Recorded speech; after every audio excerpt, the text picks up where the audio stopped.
All right, good morning everyone. Welcome back to our channel. So today we are doing something a little bit different. So we are on the rooftop of our Airbnb. You can see our beautiful mountains of Medellin, Colombia behind us. So the purpose of this video is to give you some tips and trips on traveling in Colombia. Yeah, basically it's like, because we're in Medellin today, and we've been here for almost a month. We've been enjoying the city, and basically we just want to share what we've learned and travel experiences, and always answer the question, is it safe to come to Colombia? Is it safe to come to Medellin? So all of this is going to get answered in today's video. Stay tuned.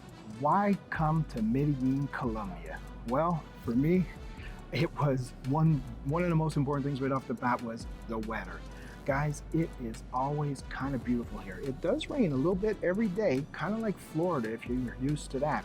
But it's like almost a perfect temperature all the time. It starts every morning about 18 degrees Celsius and goes up to about 26 every freaking day. You don't even have to check the weather. You know what it's going to be like.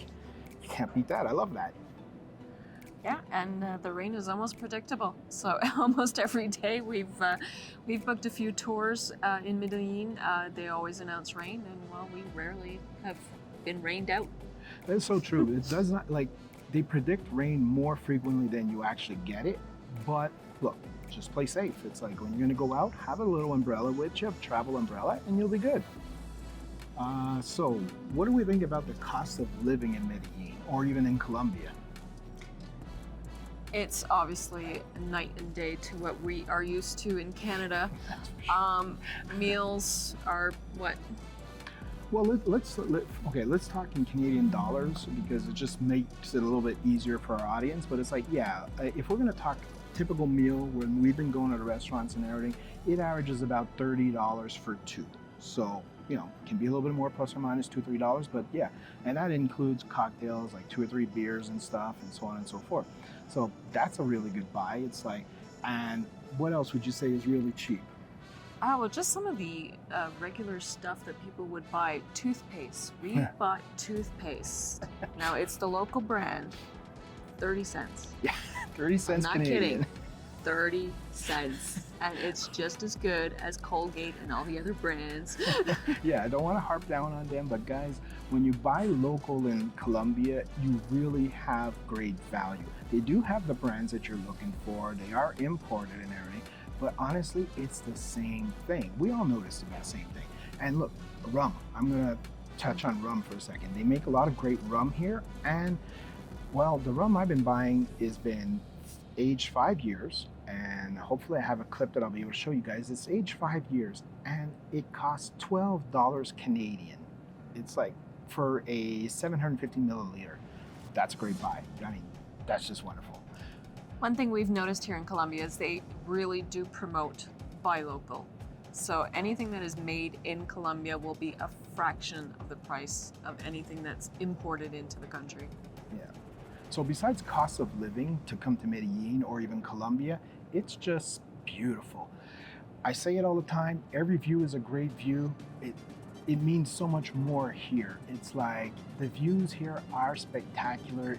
Medellin is basically built in the valley of mountains everywhere. So we're like here in the middle, and it's mountains all around us with people have built their houses in there on the structure like that. It is within the mountains. Check it out. The views are amazing. And we'll try and give you a 360 view from the rooftop here, because then you can truly see we're literally surrounded by mountains with this beautiful city right dead smack in the middle. Yeah.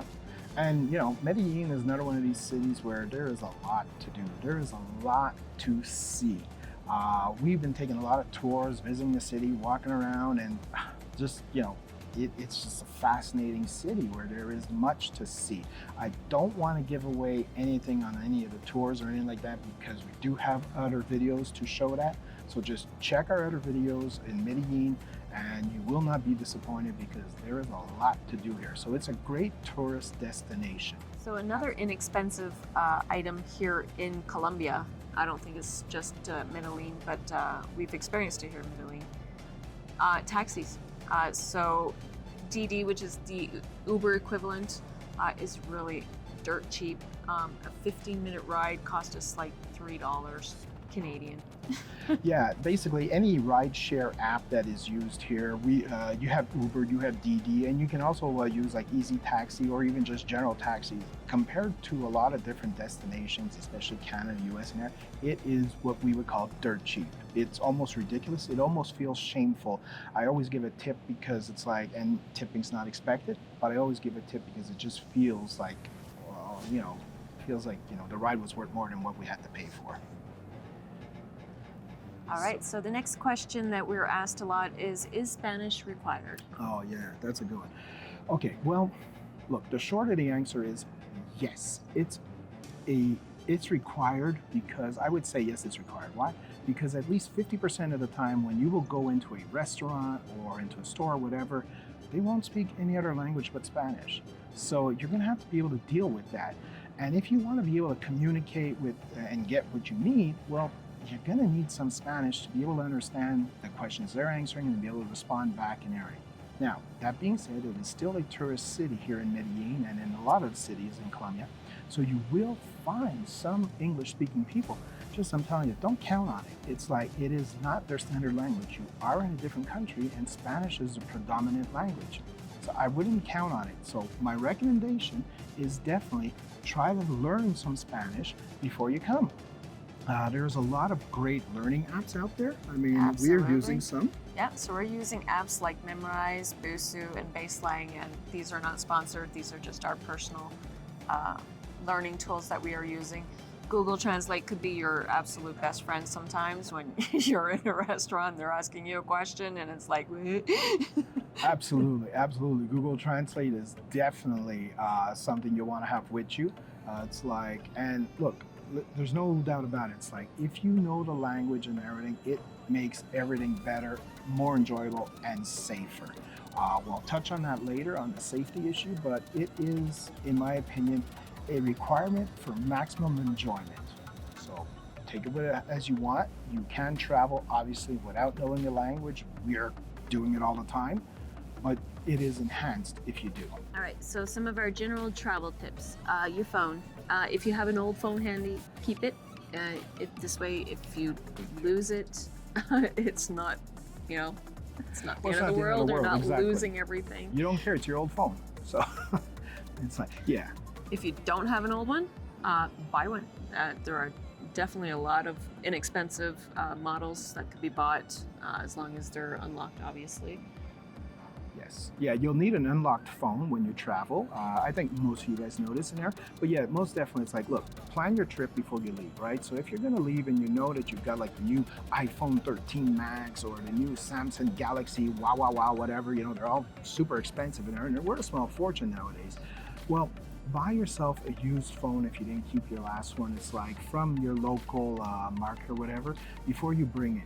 And then just set it up so that you have what you need, like Uber rides and so on and so forth. There are different apps that you're gonna need when you travel, WhatsApp, stuff like that, so that anything happens to the phone, gets lost, broken, stolen, pickpocketed, any of that stuff, it's like, you don't care. You spent like $100 or something for this phone and you don't care. Or it's your old phone, you're gonna chuck it anyways.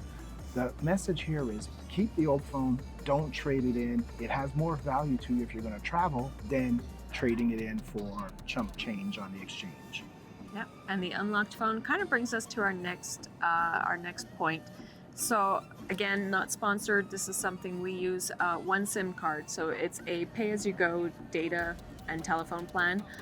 It's a worldwide SIM card. They have physical SIM cards as well as eSIM cards, electronic SIM cards, I think is what it is. Yeah, exactly. Really inexpensive. The eSIM I think is like $10 Canadian. Yeah, so the advantage of that is that you don't have to run around at the airport for different local SIMs and everything. You've got the SIM always in your phone. It basically adds kind of like a dual line for voice, and for data, it's immediately activated. It's like you can set it up before you leave again, and then just say start on this day. So when you travel on that day, you automatically have data when you hit the destination country. That's freaking amazing. It's like, and if you move around like us all the time, you don't have to do anything. It just keeps working. It's like, so you're just always using your data, and we're on like type of it's a pay-as-you-go, but we have it set up so that it basically refreshes. So it's a reoccurring setup, if you will. and we always have data in whatever country we go into. We don't have to worry about it. And you avoid all those roaming charges from all those wonderful Canadian Well, Canadian, US, I'm sure telephone companies. I'm sure the Americans are the same. Yeah, I'm sure there's a lot of companies out there that like to get you in a roaming fees, which is why everybody goes for the local SIM. It's because the problem is you have to watch out with the local SIM, especially in some countries. It's like where the government has made it that your phone has to be registered with them. So it'll work initially, but 30 days later, sometimes your phones just go dead and nothing can be done at that point, or it's a major hassle trying to deal with the government to get it back unlocked and everything. A lot of people have mentioned these things in Facebook groups and everything, and so we decided the one SIM card was the best recipe for us, and we don't regret it. It just works, and you basically always have the same international phone number then, so it's the same thing for connecting your WhatsApp. You're not actually going to really take any calls on it probably, but you know, WhatsApp, everything connects onto there, and it's always good no matter where you are around the world. So yeah, that's one of our pro tips. Okay, so Jose, what would you say is the next best tip that we have? I would say the next best tip is do your research. Whatever destinations you're planning on going to, do your research on those destinations. Ourselves, again, Facebook groups, there are millions. I don't know if there's millions, there's a lot. There's a lot of them. Join the local Facebook groups. So here, like Expats Medellin, we've joined multiple different Colombian Facebook groups, and there you'll get the local information. And if you have any questions, you can ask the questions, and the group will be more than happy to answer them. Yeah, that's exactly it. It's like these Facebook groups it's people like you and me. It's right. We all have an interest in a certain location and destination, and all too frequently, we always have the same questions. So obviously, do a quick search on a Facebook group that you've joined, and if you don't find your answer, reach out to the group, and trust me, everybody's happy to help out, especially for fellow tourists and travelers. It's like we all want everyone to have a great time. And you know, it can be as simple as, okay, how much should it cost from the airport to the destination Airbnb, things like that. Where can I exchange currency? All kinds of wonderful pieces of information you can get from the group. Things to do, destinations, don't miss opportunities. You know what? Join the Facebook groups, and also join the Facebook groups of the places that you're not ready to go to, but you have an interest in. It'll probably get you there faster because all the stuff you're going to see, all the information and destinations that people share, is going to make you want to plan that trip sooner. So never a bad thing. Okay. So, and the next travel tip that we have for general travel tip is leave your selfie stick and expensive watches and bling at home. When you're traveling, things can get lost. You are definitely either going in a hotel room, going at Airbnbs, basically, and you know, no matter how good your research is, you can still get broken into. You're not in your full comfort zone. So don't bring anything that you can't afford to do without if it is stolen or lost or pickpocketed or any of those wonderful things that happen on travel. So, and the selfie stick, well, we'll touch on that one for Medellin a little bit later in this video. But again, a lot of different destinations, it's like the selfie stick attracts a lot of attention to you, and sometimes as a tourist, you are a target for what I would call the criminal element of that country. So we'll touch that on in a few minutes. So for Medellin, Jose, where would you recommend people stay? I did my research, obviously. For me in Medellin, the El Poblado district was the best option for our needs. It's a high expat community, so we know it's a safe area. It's got lots of restaurants. It's kind of the new downtown finance district for Medellin. Yeah. So exactly, like El Poblado district is got all the shops, the nightlife that you're looking for, the malls that you are used to having to get any of the supplies that you might be needing. So if you are staying short term or long term, it's like it sets up as a great place because it is safe. You can walk around in comfort, and you will have everything you need in short walking distance. Let's not forget something. It's not all flat. Some destinations are on hills, so you will be working those calves and those legs in some places if you don't book your hotel on the flat part. So that's another thing to research if you come to El Poblado and you don't like walking uphill. Leave the heels at home. That's another good tip. Leave the hills at home. Flats are your friend. Our next tip, tours and travel guides, highly recommended, totally worth it. For us, when we first arrived here in Medellin, we were not, very native with the Spanish language. A little uncomfortable in the area. The tour guides helped us grow our comfort zone, and there's a lot to see in Medellin. We did numerous tours. If you check out our other videos, you will see them. But the tour guides, they give you tips and tricks on the areas. They show you around, show you the safe zones. Not that anything's unsafe. Well, there are unsafe zones. There are so safer it's like, areas. yes, so it's important to know where you should and shouldn't go, and the safe zones are there. And Facebook groups can tell you a lot of this information, but the tour guide really shows it to you. So it's like at one point you understand what your comfort zone is and how you can expand it. And when you go outside of that zone, if you would say, call it the full safe zone or whatever, well, at least you know how to behave and how to act when you're in there, not to make a target of yourself. We'll cover a little bit of that. It's coming up. We will get there soon, and we'll talk about all the safety issues and how to stay safe in Medellin or in Colombia.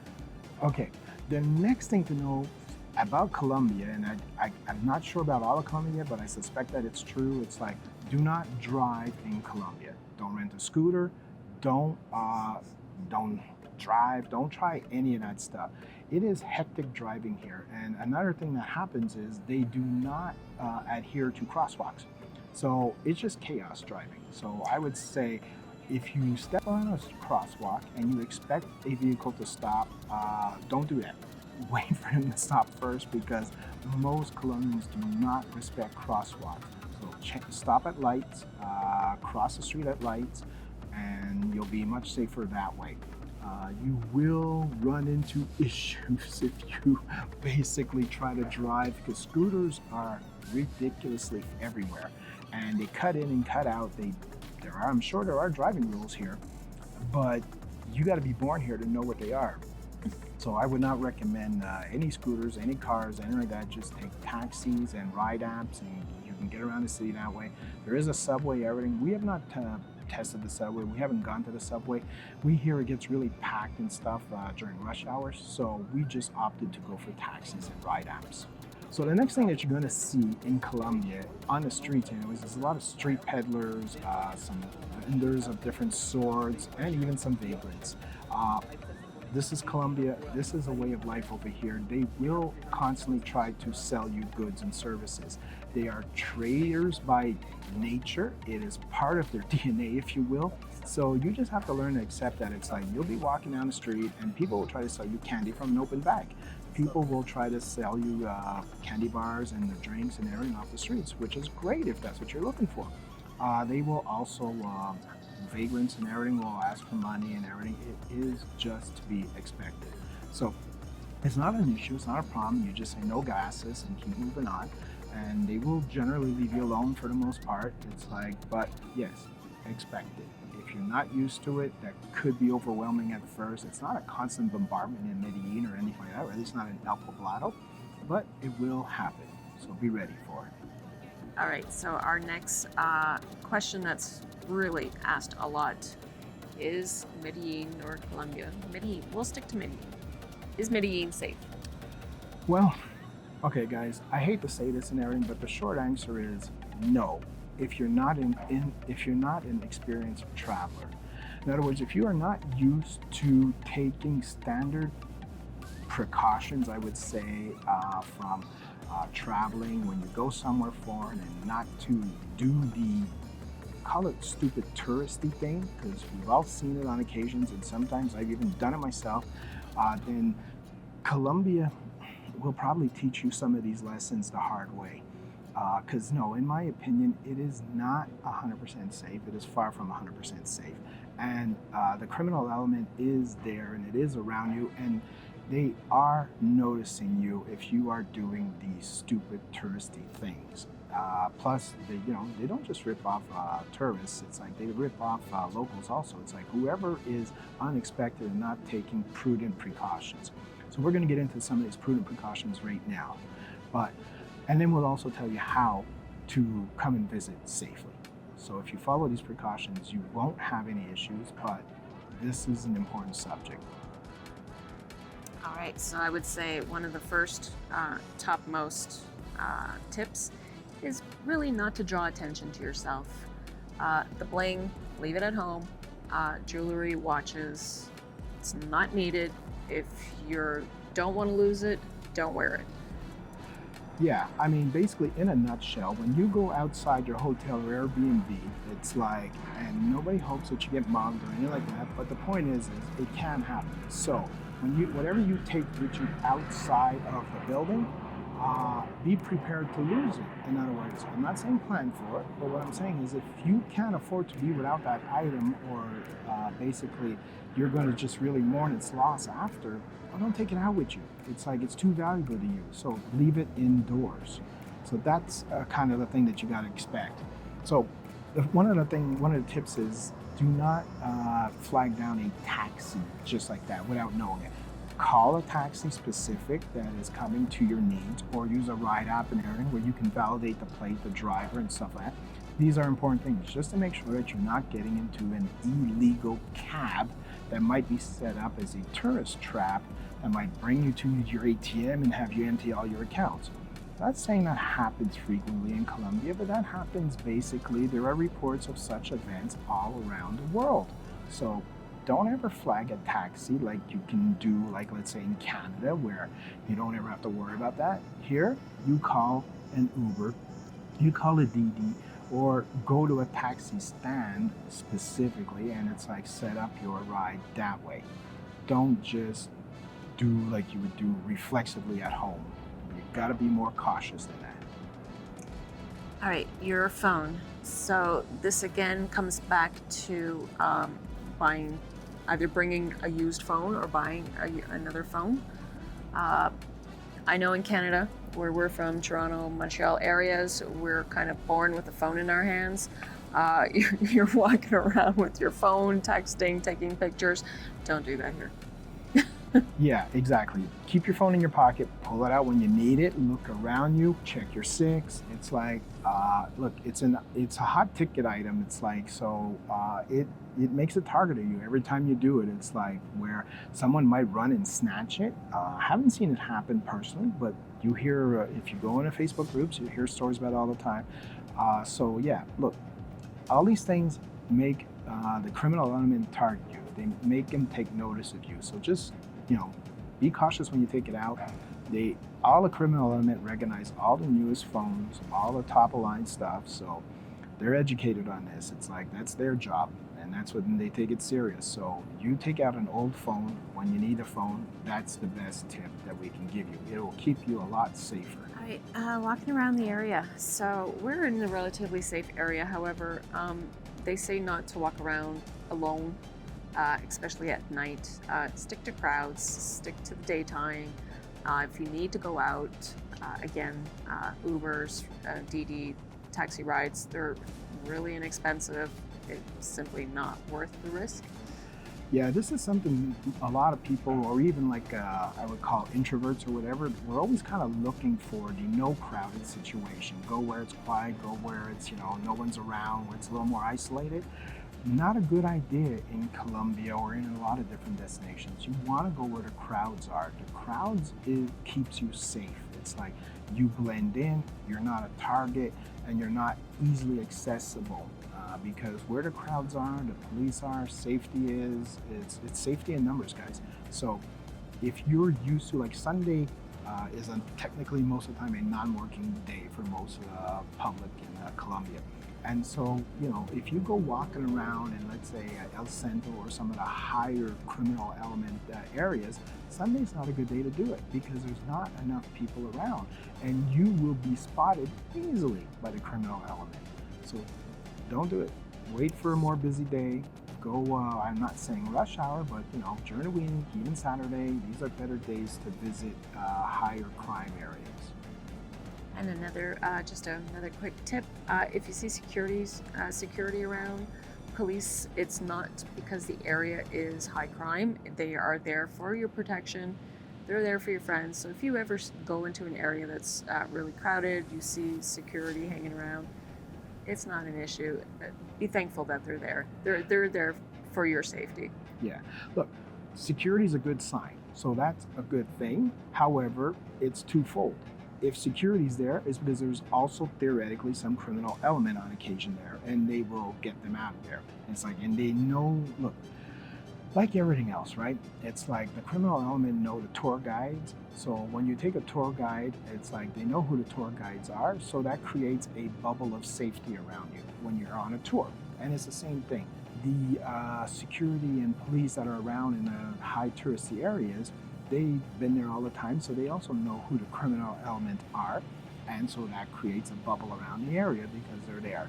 So generally, any high touristy area, you're going to be pretty safe. So you can feel free to walk around. You can take out your cell phone. You can take a few pics, everything, and you can even do like we do on occasion, is because we're YouTubers, and pull out a camera and basically take some video.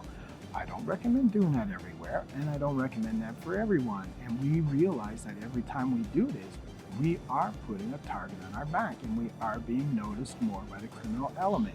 It's the risk we're willing to take, but we don't necessarily recommend that for everyone. All right, ATMs. ATMs, okay. Medellin specifically is a very high financial district area. There is a lot of banks, a lot of ATMs, a lot of stuff all around. But my recommendation is go to the mall to take out your cash at an ATM there. It is a highly safe zone. There's a lot of security and everything, so it's better than just coming out of a vestibule on the street and then, you know, basically being followed by some criminal element and waiting for a dark corner to rob you. If you go, my suggestion is go to an ATM at the mall, take out your cash, but also run other errands. In other words, don't just walk out the door with your cash in there.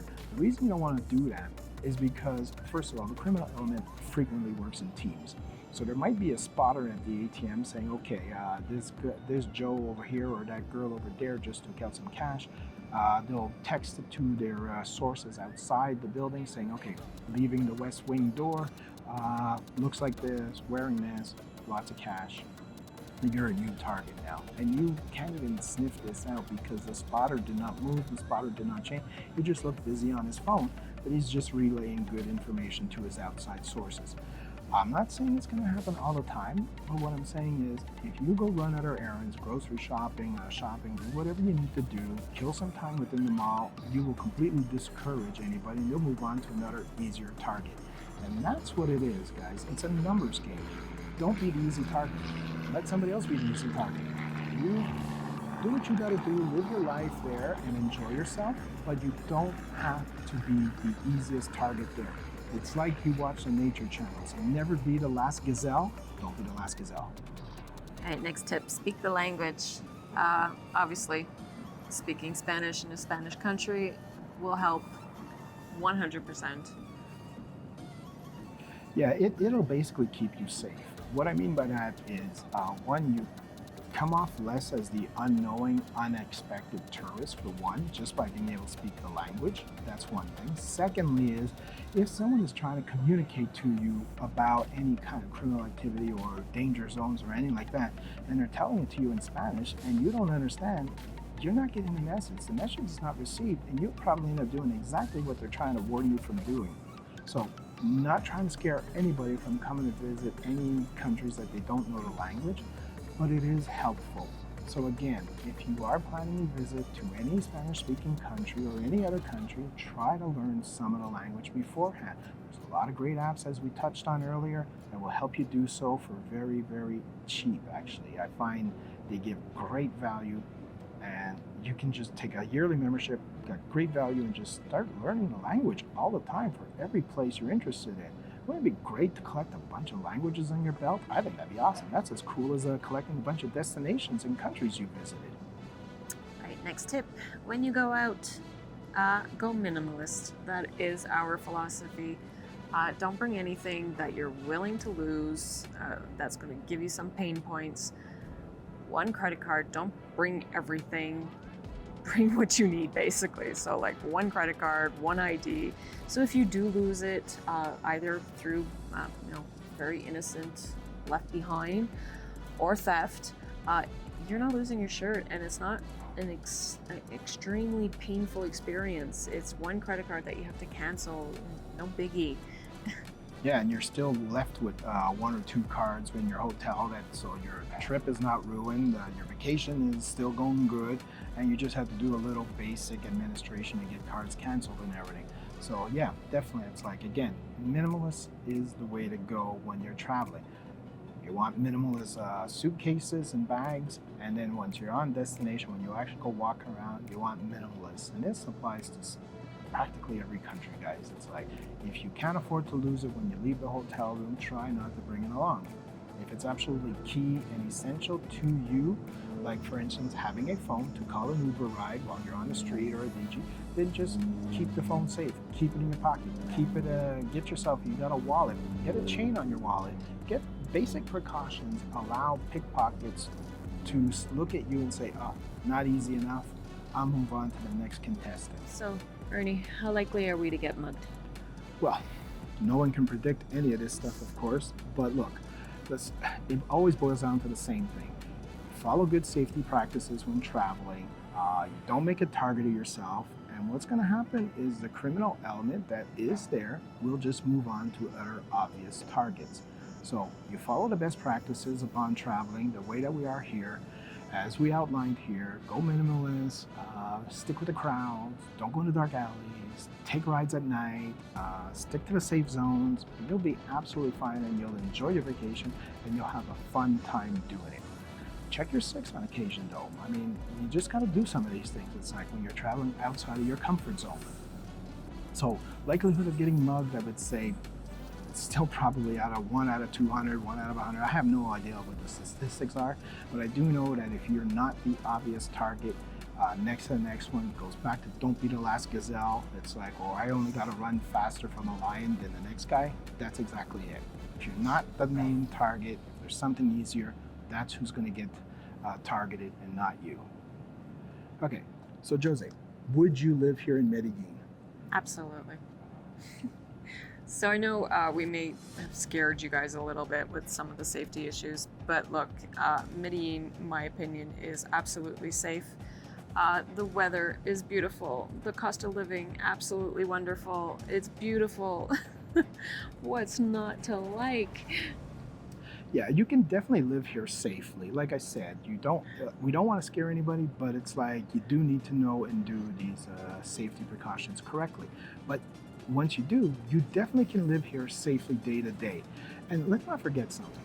If you do basically decide to move here and live here for a certain amount of time, you tend to stick to your neighborhoods, right? Like this happens to everybody. We get our comfort zone. The reason why we set up in a neighborhood is because it has everything that we need. So in this case, we would highly recommend El Poblado in Medellin, and you will have everything that you need. Shopping centers, malls, great restaurants, bars, nightlife, it's all here.